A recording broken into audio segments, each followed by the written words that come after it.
back to our channel. If you've been following the Julio Foolio case, then you know that the very first person of 5 to be tried is Alicia Andrews. Now, she has just reached her verdict, and they say that she is basically kind of sort of not guilty. Now, here's what I mean by that. She was convicted, or charged, I think is the word. She was charged with first-degree murder and also conspiracy to commit murder. She did not get a guilty on either one of those charges. I think they might have dropped one of the charges, and then they turned the remaining charge into a lesser charge. So she got charged. She got found guilty of manslaughter. Basically, I guess they said that she's not guilty of first-degree murder because she didn't pull the trigger.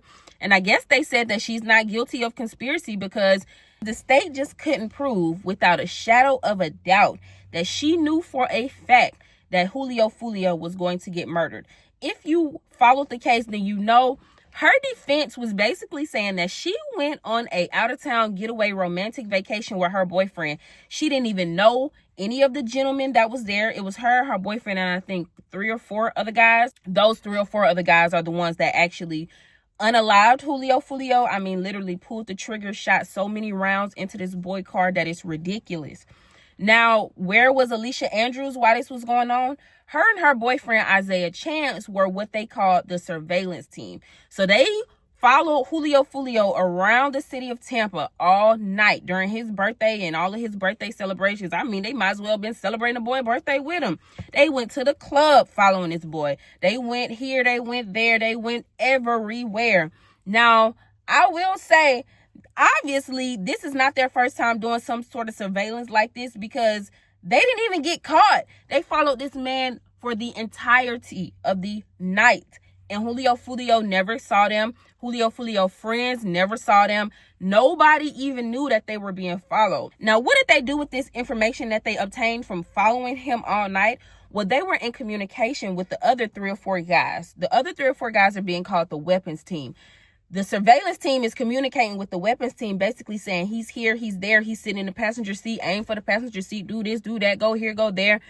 And so that's why, you know, originally she was being charged with conspiracy to commit murder because they're saying, clearly, you was a part of this murder plot. Did you plan it with these guys? Did you go here knowing that this was going to happen? Well, according to Alicia Andrews, she didn't know these guys. She didn't know that they was going there to commit murder. She didn't plan anything. She didn't hear anything being talked about on the phone. This girl said that she was so clueless that when she was in the parking lot with her boyfriend, where the actual murder happened, I mean, literally, she's in the parking lot in the car. They start hearing gunshots ring out. She said she didn't even think nothing of it, right? She didn't think nothing of it. Then they go home or to the Airbnb that they're staying at for the night. She gets online. She sees, oh, wow, Julio Foolio has been killed. People are recording Julio's body in his car outside of the same hotel that she was just at less than an hour ago. She claimed that she was just so clueless. She didn't even put 2 and 2 together that her boyfriend, who she was in the car with the entire time, had something to do with this, or that the other gentleman that was at the Airbnb with them had just unalived Julio Foolio. Now, I don't know how she got away with this. Honestly, I think she played clueless to the very end. I mean, she put on that clueless mask and she said, this is what it is. I'm not taking it off. She was committed. Personally, I think she did no more than she let on, but she sold it to the jury. She sold it to the judge that she was clueless. And then she went as far to even get on the stand herself. Now, I think that actually did help her out. Now, a lot of people said that it was dumb for her defense team to actually put her on the stand because, as you know, not only is the defense team going to get to talk to her and ask her questions, try to sell a story to the jury, but the state, the prosecution, they get to come and cross-examine. So you're playing with fire at that moment. You don't know what they're going to ask, how they're going to ask, how they're going to put the pressure down, if she going to fall under pressure. They took a chance with all of that when they put her on the stand. And I will say, on the stand, she seemed very confident in what she was saying. I don't know if she practiced or rehearsed. A lot of people said that her and her lawyers went over it a bunch of times and they got that story down packed together, perfectly ready to sell to the jury. But to me, it just seemed like she was just being honest. Like she was just being confident in what she was saying.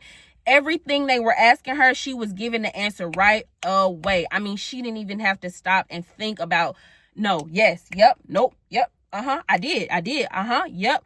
She was giving the answer right away. It seemed like she already knew the answer to the question because she was there. She was just giving her honest truth of, what had happened according to her. So I definitely think her going on the stand helped her out a lot. It made her look honest. It made her look like she had nothing to hide. On the stand, they questioned her about her relationship with her boyfriend, Isaiah Chance. According to her, she said she's not in a relationship with him anymore. She did say that he may think that we are in a relationship because I never broke up with him. And I think she kind of put that out there ahead of time, because once they start questioning Isaiah Chance, he is surely going to be saying, this is my girlfriend, this is my girlfriend. Nope, she already said we are not together. I didn't break up with him yet, so he probably still think we together, but we are not together. Another thing about her boyfriend that she was trying to sell to the jury, or I mean, at this point, I guess she did sell it to the jury. She said that he was abusive, that he was controlling, that she basically just went along with anything that he did or said. So as far as her going out of town with all these boys that she don't even know, she's supposed to be on this romantic getaway, but they're not going on a romantic getaway. Clearly they're following Julio Foolio around all night. She said she just didn't say anything. She just went along with it because that's just what you do. I mean, that's just what, you do when you're in a relationship with somebody that's controlling you, or you're in a domestic violence relationship. This is according to Alicia, right? Now, another thing that the state did question her about was if she's still in communication with her boyfriend, Isaiah Chance, or let her tell it, ex-boyfriend. And she said that she is. She said that she talked to him all the time. Basically, they talk about the case. She talk on three-way with him and his mother, even though inmates are not supposed to talk to each other. So the fact that they're doing three-way calls with Isaiah's mom and, being on the phone, it's kind of like you're going out of your way to talk to him. Clearly, you're still in a relationship with him. Clearly, you still like him. And I mean, she was committed to the story. She kept telling that lady, look, no, I talk to him because I do what I have to do to keep him happy. She said they already tried to get me jumped. I'm the only girl. I'm the only oddball out. They can all just turn on me and say, whatever they want. They can all come up together and, make up a plan and throw me under the bus.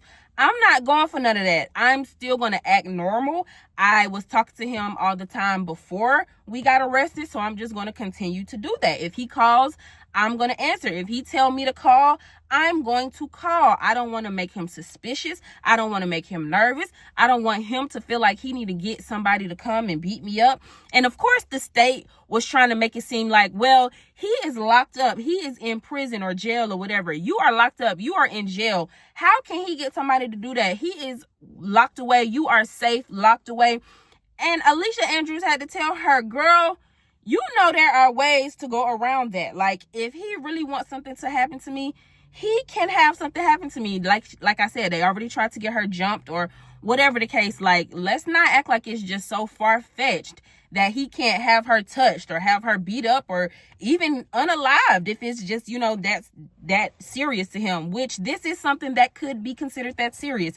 After all the boys on the case are up for the death penalty. So, I mean, clearly they would probably do anything and say anything to get her to be on their side or get her to say what they want them to say or get her to, whatever the case, right? So, I don't know. Either way, she got away basically because she didn't get convicted of murder and she didn't get convicted of conspiracy to commit murder. She did get found guilty of manslaughter, which she is going to be sentenced on December the 8th. So I'll come back on December the 8th and let you guys know what kind of sentence they threw at her. But it's not really looking like, she's going to be doing the most amount of jail time.